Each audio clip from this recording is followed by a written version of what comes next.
আচ্ছা, hello students, দেখো আজ আমরা কি করব, টেলস অফ ভোলা গ্র্যান্ডপার সেকেন্ড ভাগটা বা দ্বিতীয় ভাগটা আমরা পড়ব। ওকে, তো আগের ভাগে আমরা কি করছিলাম, আগের দিন আমরা টেলস অফ ভোলা গ্র্যান্ডপার যে ফার্স্ট পেজটি আছে, মানে 1 নম্বর পেজ, সেই পেজটি পড়েছিলাম এবং ওইখানে আমরা জানতে পেরেছিলাম যে ভোলা গ্র্যান্ডপা বা ভোলা দাদু এবং তার স্ত্রী দুজনে মিলে কি করতেন না, একটা পাহাড়ের উপরে থাকতেন, পাহাড়ে বলছি বকুল গাছের তলায় থাকতেন এবং ওই বকুল গাছের ওপরে থাকতো বেশ কিছু বান্দর। কিন্তু ভোলা দাদু এত ভালো ছিলেন যে তার কোনো যায় আসতো না এই ব্যাপারে। তিনি কি করেছিলেন, একবার তার নাতিকে নিয়ে গিয়েছিলেন মেলাতে এবং সেখানে কি করেছিলেন, সেখানে তিনি কি করলেন, তার নাতিকে হারিয়ে এসেছিলেন, পরে আবার নাতিকে খুঁজে পাওয়া গিয়েছিল এবং দেখো সেই ছবিটাই হচ্ছে আমরা এই সেকেন্ড পেজে দেখতে পাচ্ছি। আচ্ছা, চলো এইবারে আমরা 3 নম্বর প্যারাটা পড়ে নিই। ঠিক আছে, মানে 3 নম্বর প্যারা। আর আজকে আমরা কি করছি, সেকেন্ড এপিসোড পড়ছি বা সেকেন্ড দিন পড়ছি। তো চলো শুরু করে দিই।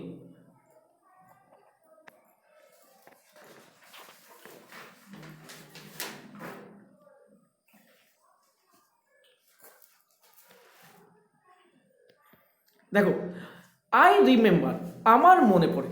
আই রিমেম্বার, রিমেম্বার মানে কি হয়, মনে করা। তো আমার মনে পড়ে অ্যানাদার ফানি ইনসিডেন্ট, আর একটি মজাদার ঘটনা। ইনসিডেন্ট মানে হচ্ছে ঘটনা, আর ফানি মানে হচ্ছে মজাদার। তাহলে আমার মনে পড়ে বা আমি মনে করতে পারি আর একটি মজাদার ঘটনা ভোলা গ্র্যান্ডপা সম্বন্ধে, অ্যাবাউট ভোলা গ্র্যান্ডপা, ভোলা দাদুর সম্বন্ধে, রিলেটেড বাই মাই ফাদার, আমার বাবার সঙ্গে জড়িত, মানে আমার বাবার সঙ্গে জড়িত ভোলা দাদুর আর একটি ঘটনা আমার মনে পড়ে। তাহলে কি হচ্ছে না, লেখক মনোজ দাসের কি হচ্ছে আর একটি ঘটনা, মজাদার ঘটনা ভোলা দাদুর সঙ্গে জড়িত, সেই রকম একখানা ঘটনা মনোজ দাসের মনে পড়ে। কি ছিল ঘটনাটি? ইট হ্যাড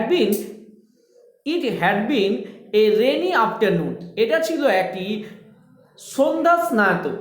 রেনি মানে হচ্ছে কি, রেনি মানে হচ্ছে বৃষ্টি, রেন মানে হচ্ছে বৃষ্টি, তো রেনি মানে হচ্ছে বৃষ্টি বহুল বা বৃষ্টি যুক্ত আফটারনুন, সন্ধ্যাবেলা। মানে এই যে গল্পটা যে দিনের ঘটনা বলছেন, সেই দিনের ঘটনা কিরকম ছিল? It had been a rainy afternoon, এটা ছিল এক বর্ষাময় মানে বৃষ্টিময় এক বিকেলবেলা বা সন্ধেবেলা। ভোলা গ্র্যান্ডপা ওয়াইল্ড উইথ এক্সাইটমেন্ট, ভোলা দাদু উত্তেজিত হয়ে, এক্সাইটমেন্ট মানে হচ্ছে উত্তেজিত হয়ে, ওয়াইল্ড মানে হচ্ছে বন্য, বন্যভাবে উত্তেজিত হয়ে, told my father and his friends, আমার বাবা এবং তার বন্ধুদের বলল, that he had seen A gang of pirates, তিনি কি বললেন, তিনি বললেন যে তিনি একদল জলদস্যু দেখেছেন। Gang of pirates, gang of pirates মানে কি, জলদস্যু। পাইরেট মানে কি, পাইরেট মানে হচ্ছে জলদস্যু এবং গ্যাং অফ পাইরেটস মানে হচ্ছে এক দল জলদস্যু তিনি দেখেছেন। তাহলে কি হচ্ছে, ভোলা দাদু একদিন আমার বাবাকে বলল যে তিনি একদল জলদস্যুকে দেখেছেন, উত্তেজিত হয়ে, মানে খুব উত্তেজিত হয়ে তিনি আমার বাবাকে বললেন। আচ্ছা, তিনি কি করতে দেখেছেন, মানে কি করছিল ওই হচ্ছে পাইরেটরা বা জলদস্যুরা? They were burying a large box under one of the sand dunes on the seashore by our village. They were burying মানে হচ্ছে কবর দেওয়া বা ঢাকা দেওয়া, তারা ঢাকা দিচ্ছিল, পুঁতে দিচ্ছিল একটি বড় বাক্সকে।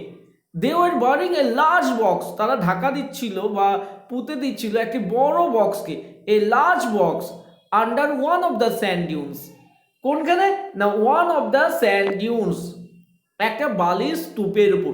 মানে তুমি যদি সমুদ্রের ধারে দেখো, সমুদ্রের ধারে দেখবে এরকম অনেকগুলো বালির স্তূপ থাকে, ঠিক আছে, মানে যেখানে সমুদ্রের জলগুলো গিয়ে কি করে বালিগুলোকে এনে জড়ো করে দেয়। তো এইরকমই একটা বালির স্তূপের মধ্যে তিনি কি দেখেছিলেন, তিনি দেখেছিলেন যে ওই বালির স্তূপের মধ্যে ভোলা দাদু দেখেছিলেন জলদস্যুরা যে গয়না বা যে ইয়ে আছে, মানে হচ্ছে একটা বাক্সকে, বড় বাক্সকে পুঁতছিল। আচ্ছা, বাক্সটা কিসের হতে পারে? জলদস্যুরা যখন পুঁতছে তার মানে হচ্ছে ওর মধ্যে কিছু খাজানা বা কিছু সম্পত্তি আছে। তো তারপরে দেখো কি হয়, At once, father and his friends started looking for the hidden treasure. At once, যখনই বাবাকে বলা হলো যে বাবাকে ভোলা দাদু বলল যে তিনি একদল জলদস্যুকে দেখেছেন এবং সেই জলদস্যুরা বালির তলায় কি করছিল না বালির তলায় কোনো একটা বড় বাক্সকে পড়ছিল। অ্যাট ওয়ান্স মানে হচ্ছে তখনই ফাদার অ্যান্ড হিজ ফ্রেন্ড বাবার বন্ধুরা এবং তার সঙ্গীরা স্টার্টেড লুকিং ফর মানে হচ্ছে খুঁজছিল কি খুঁজছিল গো না স্টার্টেড লুকিং ফর তারা খোঁজা শুরু করে দিল ফর হিডেন ট্রেজার লুকিয়ে থাকা সম্পদ। হিডেন মানে হচ্ছে লুকিয়ে থাকা আর ট্রেজার মানে হচ্ছে সম্পদ। তারা লুকিয়ে থাকা সম্পদ খোঁজা শুরু করলো। তো তারপরে কি হচ্ছে দেখো, তিনি কি বললেন না সঙ্গে সঙ্গে বাবা জানতে পারলো যেই লুকিয়ে থাকা সম্পদের কথা হিডেন ট্রেজার। হিডেন মানে হচ্ছে লুকিয়ে থাকা। হাইড অ্যান্ড সিক খেলি না আমরা, হাইড অ্যান্ড সিক। তো হাইড মানে হচ্ছে লুকোচুরি খেলা। তো সেই লুকিয়ে থাকা ট্রেজার সম্পদ দেখার জন্য কি করলো সবাই খোঁজা শুরু করে দিল। ইভিনিং পাস টু নাইট, সন্ধ্যা পেরিয়ে রাত হলো। সন্ধ্যা পেরিয়ে গেল, রাত চলে এলো। Moonlight came through the clouds. Moonlight মানে হচ্ছে চাঁদের আলো আসতে লাগলো কোথা দিকে না মেঘের মাঝ দিয়ে। চাঁদের আলো আসতে লাগলো মেঘের মাঝ দিয়ে এবং a pack of jackals were howling এবং একদল জ্যাকেল বা শিয়াল কি করতে লাগলো হাউলিং করতে লাগলো, সব ডাক দিতে শুরু করলো। মানে একদল শিয়াল কি করলো না হাউলিং হাউ। এই যে এটা আশা করি ওইটা নেকড়ে দেয় তো, কিন্তু শিয়াল কেন যাই হোক কিছু একটা দিচ্ছিল হয়তো। ইট ওয়াজ পাস মিডনাইট, এটা মাঝ রাত হয়ে গেল। মানে বাবা যেই শুনেছিল সম্পদের কথা বাবা এবং আশেপাশের লোকরা সবাই কি করতে শুরু করলো না খোঁজা শুরু করলো। অনেকক্ষণ খুঁজে গেল, বিকেলবেলায় জানতে পেরেছিল, বিকেলে খোঁজা হলো, সন্ধ্যেবেলা থেকে খোঁজা শুরু হলো, রাত হয়ে গেল। চাঁদের আড়ালে সূর্য লুকাচ্ছে, সূর্য বলছি মেঘের আড়ালে চাঁদ লুকিয়ে যাচ্ছে। এরকম একটা সময় না আচমকা শিয়ালরাও ডাক দিচ্ছে। ঠিক সেই সময় হচ্ছে at this point of time, এইরকম সময়ে Bhola grandpa confess that there was no real treasure. সেই সময় ভোলা দাদু কি করলো কনফেস করলো, স্বীকার করে নিল। কি কনফেস করলো যে দেয়ার ওয়াজ নো রিয়েল ট্রেজার, কোনো আসল সম্পদ নেই। কনফেস মানে হচ্ছে স্বীকার করে নেওয়া। Confess that there was no real treasure, কোনো সম্পত্তি নাই। It was dream which he had during his midday nap, এটা ছিল পুরোটাই, it was all a dream, এটা পুরোটাই ছিল একটা স্বপ্ন which he had during his midday nap। Midday মানে দিনের বেলায় যখন তিনি ঘুমাচ্ছিলেন। ন্যাপ মানে হচ্ছে ঝিমানি, কিন্তু এখানে হবে দিনের বেলায় যখন তিনি ঘুমাচ্ছিলেন সেই ঘুমের মধ্যে তিনি স্বপ্নে দেখেছিলেন একদল জলদস্যুকে রাখতে এবং তিনি ভেবে নিলেন যে সেইটা হয়তো সত্যি, তার জন্য তিনি খোঁজা শুরু করে দিয়েছিলেন। ভোলা গ্র্যান্ডপা হ্যাড গ্রেট অ্যাডভেঞ্চার্স। আচ্ছা, এইটা হচ্ছে একখানা ঘটনা। তাহলে এই ঘটনায় আমরা কি পড়লাম? এই ঘটনায় আমরা পড়লাম যে ভোলা দাদু কি করেছিল, একবার কিরকম করে গোটা গ্রামকে জ্বালিয়ে দিয়েছিল। মানে এর আগেও আমরা পড়েছিলাম যেখানে কি হয়েছিল, ভোলা দাদু তার নাতিকে নিয়ে গেল এবং নাতিকে জঙ্গলে মানে মেলার মধ্যে রেখে দিয়ে চলে এলো। নাতিকে খোঁজ করে খোঁজা হলো এবং লাস্টকালে ভোলা দাদুকে লাস্টকে দেখালো যে নাতি এখানে বালিশ কি করছে, গরুর পেটের তলায় আরামে ঘুমিয়ে রয়েছে। ঠিক আছে, ওই একটা ঘটনা হলো। আর একটা ঘটনা কি হয়েছিল, আর একবার ভোলা দাদু কি করেছিল না দুপুরবেলায় বিকেলবেলায় এসে বলছে যে জানো আজকে আমি সমুদ্রের ধারে একদল জলদস্যুকে দেখলাম, যারা কি করছিল মাটির তলায় একটা বড় বাক্সকে পুঁতছিল। বড় বাক্সকে পুঁতছিল মানে কি, জলদস্যুদের পোতা মানেই হচ্ছে ওর মধ্যে গয়না আছে, সোনা আছে। সঙ্গে সঙ্গে গোটা গ্রাম চলে গেল যে চলো খুঁজি, আমরা যদি পেয়ে যাই তাহলে নিজেদের মধ্যে ভাগ করে নেওয়া হবে। খুঁজতে শুরু করলো, খুঁজেই যাচ্ছে, কিন্তু খুঁজে আর পেল না কো। এই বালির তলা, ওই বালির তলা, এগুলো সব বালির তলাকে তুলে দেওয়া হলো। একদিকে স্তূপ ছিল সেটাকে ঝেড়ে একবার মাটি বার করে দেওয়া হলো, তো আবার একদিকে মাটি তুলে আবার ওর উপর বালির স্তূপ বানিয়ে দেওয়া হলো। এইরকম খোঁজা ফেরা চলছে।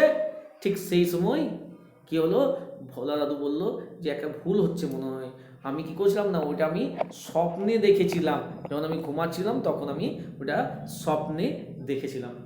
সবাই দাদুর উপর রেগে গিয়ে, হ্যাঁ তুমি কি করলে, কি করলে, নিয়ে দাদু ক্ষমা চেয়ে কি করলে দাদু আবার চলে গেল। তো এইটা হচ্ছে ভোলা দাদু। তো এইরকমই আরও ঘটনা ঘটেছে। কি ঘটনা ঘটেছে দেখে নাও এবারে। আরেকটা, once Bhola grandpa had a great adventure in Sundarbans. একবার না ভোলা দাদু একটা অভিযানে গিয়েছিল। অভিযান মানে হচ্ছে অ্যাডভেঞ্চারে গিয়েছিলেন বা অভিযানে গিয়েছিলেন কোথায়? সুন্দরবনে। In those days royal Bengal tigers freely roamed. তখনকার দিনে, ইন দোজ ডেজ, সেই সকল দিনগুলোতে রয়্যাল বেঙ্গল টাইগাররা কি করতো? ফ্রিলি রোমড, খুব ফ্রিলি, মুক্তভাবে ঘুরে বেড়াতো in the dense jungle of Sundarbans. সুন্দরবনের জঙ্গলে, গভীর জঙ্গলের মধ্যে, মানে গভীর জঙ্গলে তখনকার দিনে বাঘরা সুন্দরবনে গভীর জঙ্গলে মুক্তভাবে ঘুরে বেড়াতো। মানে অনেক রয়্যাল বেঙ্গল টাইগার ছিল। এখন রয়্যাল বেঙ্গল টাইগার কমে গিয়েছে, জানো, একটা এখন এনডেঞ্জার হচ্ছে কি বলবো অ্যানিমেল, যে এটা এখন বিপন্ন অ্যানিমেল হিসেবে ধরা হচ্ছে রয়্যাল বেঙ্গল টাইগারকে। কিন্তু একটা সময় সুন্দরবন বিখ্যাত ছিল গোটা বিশ্বের মধ্যে রয়্যাল বেঙ্গল টাইগারের জন্য। তো সুন্দরবনে দাদু গিয়েছিল, ভোলা দাদু গিয়েছিল রয়্যাল বেঙ্গল টাইগারের অভিযানে গিয়েছিল। এবং সেইখানে কি হলো, তখনকার দিনে কিন্তু রয়্যাল বেঙ্গল টাইগার প্রচুর ছিল। And people took care to move about only in groups. এবং মানুষরা কি করতো? শুধুমাত্র গ্রুপে দলে ঘুরতো। পার্টিকুলারলি আফটার দ্য সানডাউন মানে হচ্ছে সূর্য ডোবার পর, বিশেষ করে মানে আগেকার দিনে বাঘ ঘুরে বেড়াতো স্বাধীনভাবে, আর মানুষ দলে যেত, বিশেষ করে সূর্য ডোবার পর। ঠিক আছে, মানে তখনকার দিনে একটু ব্যাপার স্যাপার অন্যরকম ছিল। তো চলো এর পরে প্যারা দেখে নিই কি হলো না। One evening Bhola grandpa was returning from festival. একদিন ভোলা দাদু কি করছিল? রিটার্ন মানে হচ্ছে ফিরে আসা।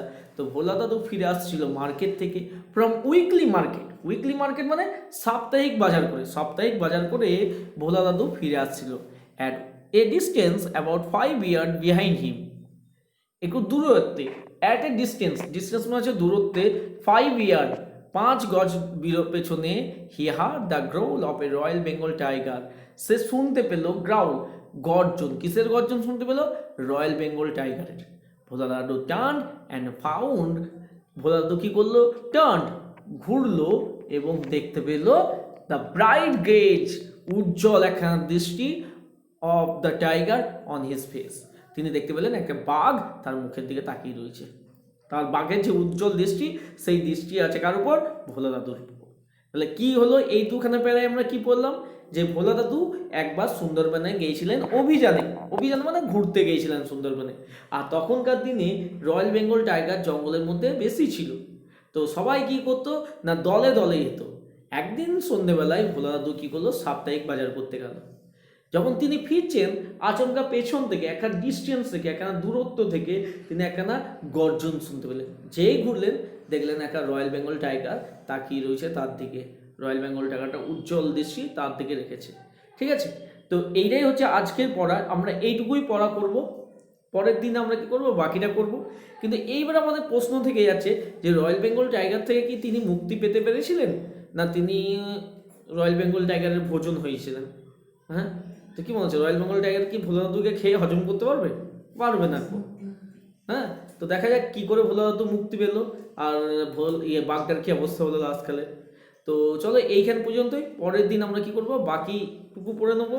তাহলে আমাদের কি হবে না, এই যে গল্পটি শেষ হয়ে যাবে। তো this is the end of the class. Take care, bye bye. আর এই যে শব্দগুলো দাগ দিয়ে দিয়েছি সেগুলো অবশ্যই খাতায় লিখে নেবে। পরের দিন আমরা মানেগুলো ধরবো।